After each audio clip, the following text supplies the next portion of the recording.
I should nickname my car the Ghost and then hit it Ghostbuster style.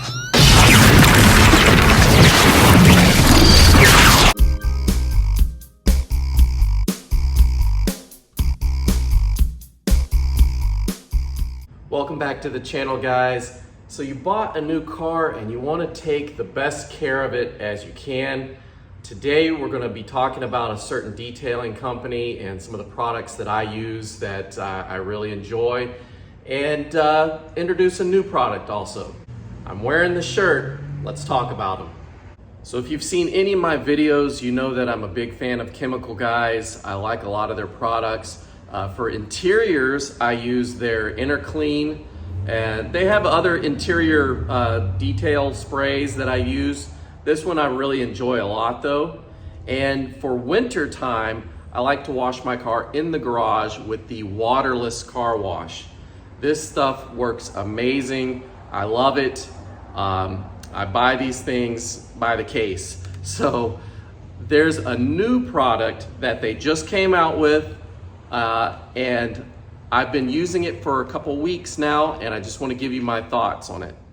So today we're going to be reviewing the brand new Chemical Guys Proflow PM2000 pressure washer. So before we get into the review, I just want to give you a little bit of my background as far as car detailing. I am not a professional detailer, so a lot of the equipment I use is just consumer-based products, and I'm just going to give you my honest opinion about them.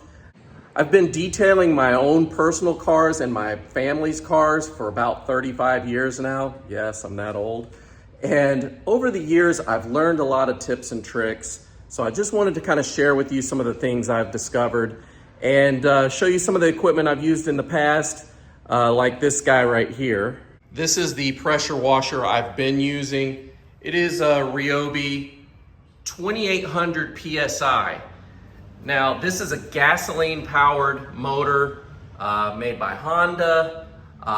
In fact, I bought it because I thought the Honda engine would be a great thing to have. A lot of pressure there, so I could clean things like sidewalks and other things along with cars. 2800 though is a bit overkill for cars. In fact, I would not recommend that because you have the risk of peeling paint off of your car. So a lower PSI for cars is a must. This one I just kind of dial it down. But the problem I'm having with this thing is I can never keep it running. This gas engine is just the biggest pain. In fact, I can't even get it to run right now unless I pull the choke on it, and I can get it to start, but it's just barely working. Then I turn the choke off and the engine shuts down. So I'm gonna have to tear this thing apart, rebuild the carburetor. I've done that before. It's not fun. And I've got other gas-powered lawn equipment. This is my Toro lawnmower. This one's the biggest pain in my butt out of all my equipment. It's the engine's made by Kohler, and this is the one that basically had to teach me how to rebuild small engines. I've had to take this thing apart numerous a time.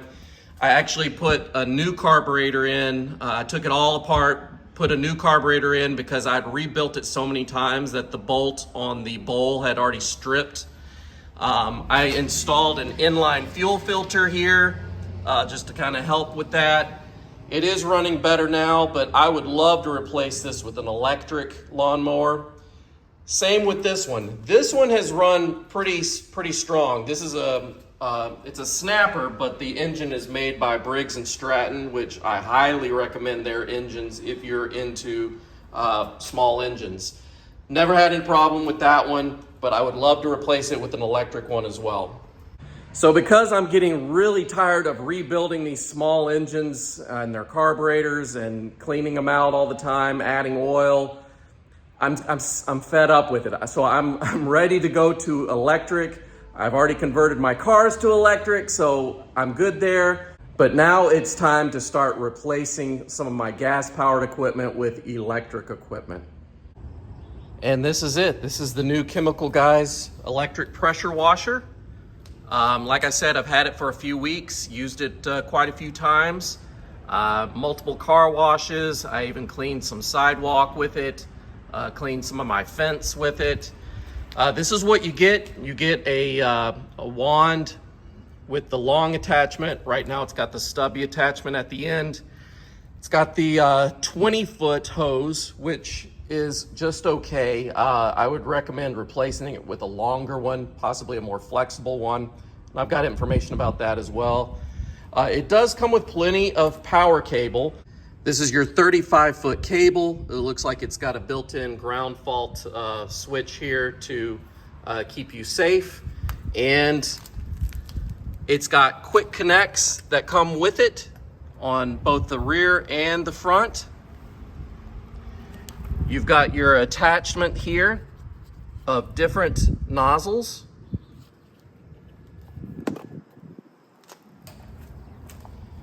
And basically just your on-off switch. So as far as technical details goes, I think this sentence pretty much sums it up. Powerful 14.5 amp, 1,680 watt motor with up to 2,030 PSI of pressure and up to 1.77 GPM, that's gallons per minute. So up to is the key word here. I've seen this model reviewed by other channels hosted by professional detailers, and they've got, you know, hundreds of electric pressure washers that they've tested on their channel. So they've connected it up to different type of meters and things that test the pressure. And basically, none of these numbers really add up. This is just a best case scenario. So in reality, you're gonna probably get closer to 12 or 1300 PSI, not 2000, which is fine because to wash a car, you need at least 900 PSI to a good, 1300 is a good number. So it's gonna be soft enough to not damage your paint, but it'll be, strong enough to get the dirt off. So again, if you look on YouTube for other reviews of this product, you'll see kind of a mixed bag. Some people will give it positive reviews, some people will give it negative reviews. Notice that the negative reviews are all from professional detailers, and so they're just used to more higher grade equipment.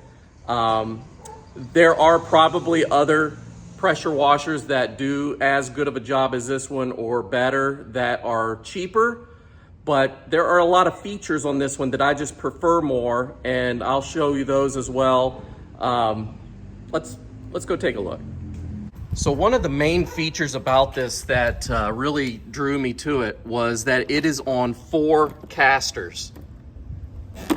So it will swivel around, and if you're pulling the cable, it'll roll with you. It does have locks if you want to lock it down in place to where it doesn't roll. But I've had other pressure washers where it's just the 2 wheels, like that Ryobi, and you pull it a certain direction and it wants to tip over on its side, it wants to tip over facing forward. It's just not a good design. I really like that it's got 4 wheels and it can swivel around like that. That's gonna help me out quite a bit. I also like the fact that it goes the inlet through here and it's a straight pass out through there. It's not kinking anywhere to go around to some other part of the casing here. A lot of people have been complaining that they don't like the fact that this little adapter with a filter in it is made out of plastic because you are connecting a metal end to the plastic.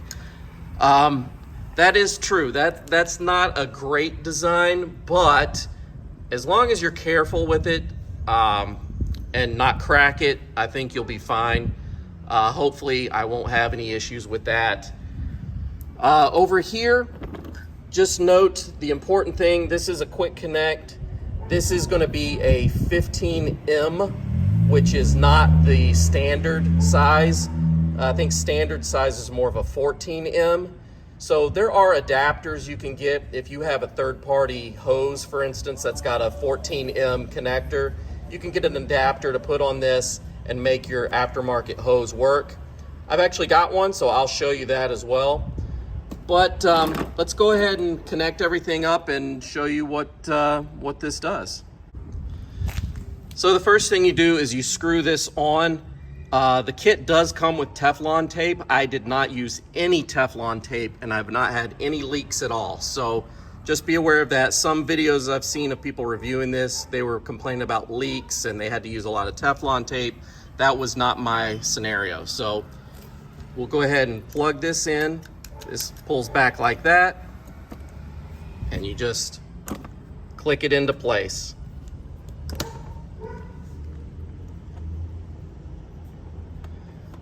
So that's on good. Come around to the front.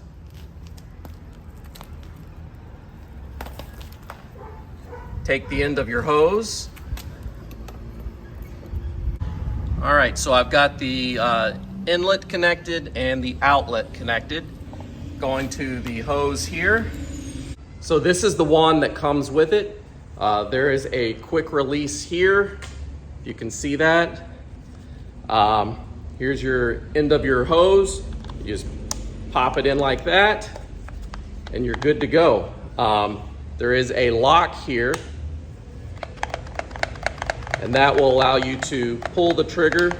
The lock does not lock it in place to where it stays locked while it's open. It only keeps it in place to not start when you don't want it to.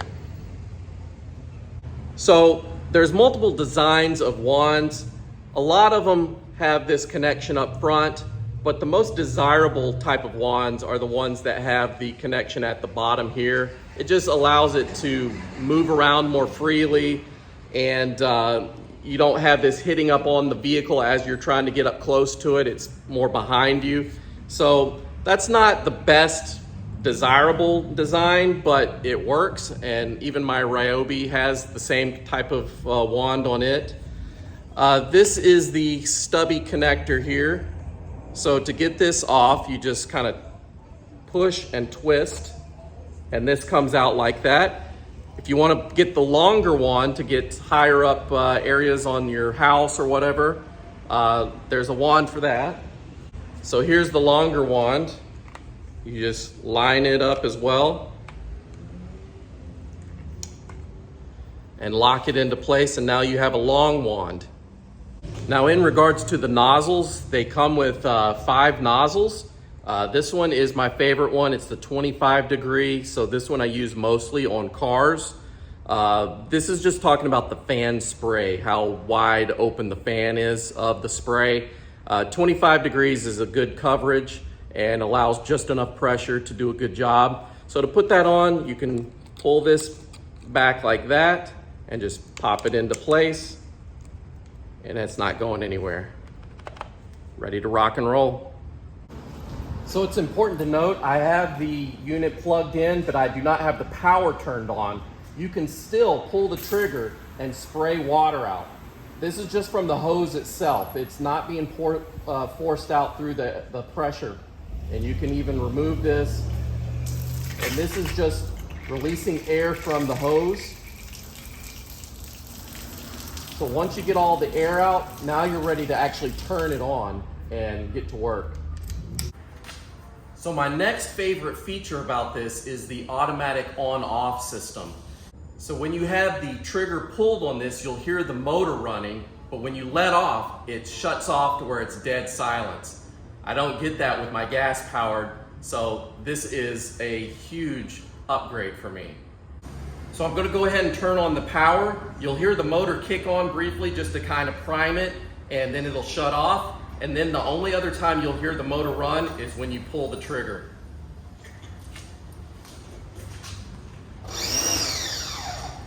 That's it. So now we get to work.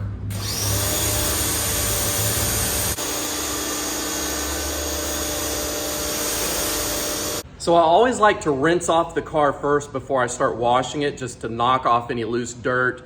That way when you're, washing it and wiping it with a mitt or a sponge, you're not rubbing dirt that's already on there into the clear coat. So wash it off first with a pressure washer with just plain water. And next is the fun part. So let's briefly talk about foam cannons. So I was previously using an OK foam cannon. This is one I had for my Ryobi pressure washer. It works, it's okay. It's not the best. It's kind of a small container, so it doesn't hold a lot of soap. So I'm making an upgrade there as well. So we're stepping up to the Chemical Guys Big Mouth Foam Cannon. So I'm gonna first fill up the foam cannon with a few ounces of the Chemical Guys Extreme Body Wash and Wax. It does have a wax built in that's just gonna help your paint. So just add water and you're good to go. So I just added water to this. You connect this just like you do the nozzle tips. It just clips on with the quick connect and you're ready to start. Now, in my rush to make this video, I did make a rookie mistake that I wanted to point out to you guys so you don't repeat this. If you look at the canister there, you see the foam at the top there. It's because I added the soap first and then poured water on top of it and it just kind of foamed up. It would be better to add water first and then drop the soap inside. You'll also see that I didn't put enough soap in here. If you see how clear the liquid looks, it should be more dense than that, and that will translate to a thicker foam when you spray it out.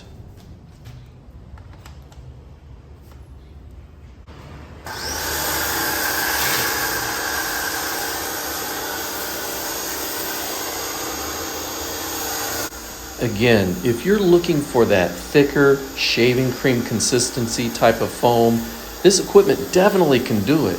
You just have to add more soap to the container. I just didn't add enough for this one, and that's why it's coming out a little thin. So the thought process on this is you just let the foam kind of run down there and it pulls the dirt off the side of the car and it drips down onto the ground. So what you're gonna do is fill up a bucket of water. Get a nice mitt, that whatever you want to use, and that'll be your clean water that you rinse with. So you're just going to take that and just kind of scrub it off, and then you'll do a final rinse and you'll be done.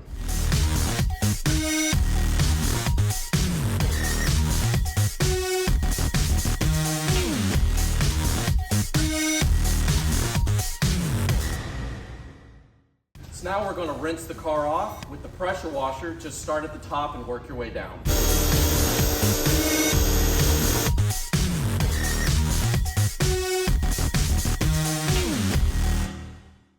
And the final step is to dry off the car before water spots start to appear. You could either use like a chamois that is super absorbent. You can use a drying towel. Even Chemical Guys has their own Pro blower. Made by Chemical Guys, the Pro Blow. And this is basically just a blower that blows hot air on the car. It does an okay job. I prefer using this on things like wheels and engine bays. Things that are kind of hard to get to with a drying towel. That's where it really shines. But if you're trying to dry the whole car with it, it's going to take you a while because it doesn't blow a whole lot of air, but it does a good job, so I keep it for that kind of stuff, the little things. Today we're going to use a drying towel and just wipe off the water.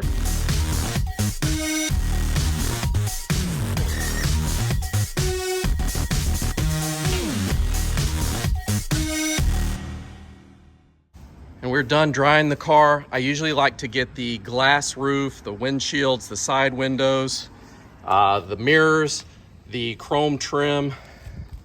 Get all that stuff first because that's where you'll see the water spots the most. Everything else wipe down afterwards.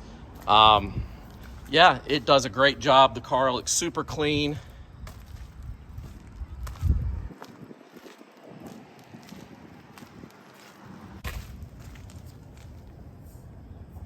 So that's all I'm going to do on the car today. You could go the extra steps and do a polish and a wax if you wanted to do even more. But this is the groundwork here. Get it washed, get it cleaned, get it dried and prepped for whatever else you want to do.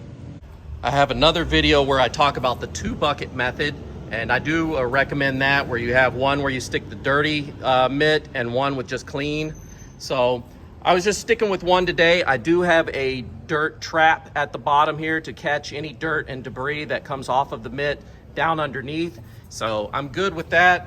But if you don't have a dirt trap, at least do the 2-bucket method if you can. I'll put a link up in the corner here. So I think I'm going to start a series of detailing videos for the channel. It's going to apply to any car, not just Teslas, so you can feel free to watch. I'll make sure there's a link to the series on the channel's homepage that you can follow all of the videos for detailing. Just to show you how powerful it is, I just rinsed off part of my fence with the pressure washer, just water by itself. This is the unwashed part and this is the washed part. And you can see it actually does a pretty good job. It is more powerful than it looks like it would be. So that's it for the little pressure washer that could. I think it did a great job. It does everything you need it to do for car washing. So what are my final thoughts on this as a whole? All right, so would I recommend this to anyone? It depends on who you are and what you're going to use it for. If you're a professional detailer or a mobile detailer, I don't know if it would be everything you're looking for, but for the home user that washes their car once or twice a week or even less, I highly recommend it. I think it's great because it's got features that I'm looking for. I'm really using this just for detailing my car. So I don't need a higher pressure of PSI coming out of it. It's just enough to do what I need it to do. I like that it has the 4 caster wheels so it can roll around and spin around and it won't tip over like a lot of the others do. I like that it has that automatic stop start. When you let off the trigger, it shuts off and it's dead silent. I like that it's got a 35-foot power cord. I like the way that it's shaped and that the inlet is even with the outlet. I like how lightweight it is. It doesn't take up space. It ticks a lot of things on my checklist that I'm looking for in a pressure washer. So I've watched a lot of other detail channels, just like you guys do, and I've seen other reviews of pressure washers.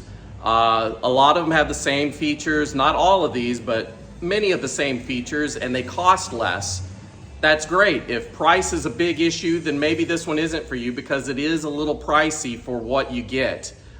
This one is just under $200. You can get it for cheaper if you find an online coupon. And for that price, it's just okay. Now, I think if it were just a little bit more cheaper, it'd be more competitive with some of the other brands. So that leads me to a couple things that I don't like about it. The number one thing is the price. I think it is a little bit high for what it is. It's not unheard of. I don't think it's unreasonable. I just think it's a little bit pricey for what it is. If you find an online coupon, then maybe it's okay. It's more on par for that. I don't really like the hose that it comes with. It feels kind of like my Ryobi hose, where it's kind of brittle. It's kinks when you bend on it, and it really isn't long enough. It's 20 feet, which sounds like it would be good, but it's really not long enough to wrap around the whole length of a car. So what I would recommend is an upgrade of the hose. So the hose and the wand that I recommend, I'm using this FlexZilla. This was specially made for pressure washers. I've also got their garden hose and a couple of other items, but I really like FlexZilla a lot. You'll see more of their stuff on the channel in the near future. Got quick connects on all these ends.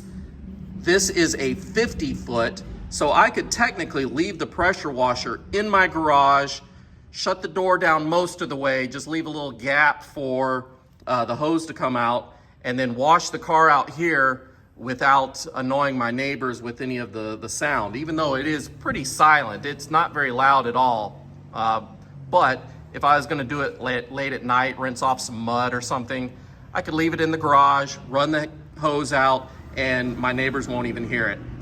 Now this is the wand that I like to use. It is a stubby style, made by Torque, sold by Chemical Guys.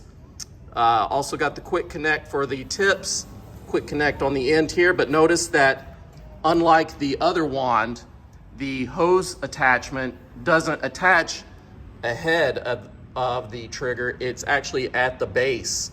So this keeps the cable or the hose out of the way of your car when you're spraying like this. If it's up front, that's gonna be dangling down, like possibly even resting on the car as you're hosing it off. So I like this much better. 50 feet, perfect length. You don't need anything more than that. I've also seen other reviews of these where they've done tests that show that you don't lose any pressure even if you use a longer hose. So don't worry about that. This one does a great job. It actually feels and everything just the same as using that as far as pressure goes. This is more pliable. It's not going to kink. It's not going to lose its shape. It's very nice to the touch. So I'll be doing more reviews of this kind of stuff on other videos, but just wanted to show you some possible upgrades if you wanted to start off with a small pressure washer, regardless of the brand, because most of them come with these cheap hoses and wands. There are some updates that you can make to them to make them usable. So that's it for today's video. If you found this helpful, give me a thumbs up. If you want to see more like this, and make sure you check out the series on detailing, hit that subscribe button. We'll do this together, and I will see you guys in the near future. Take care. Bye-bye.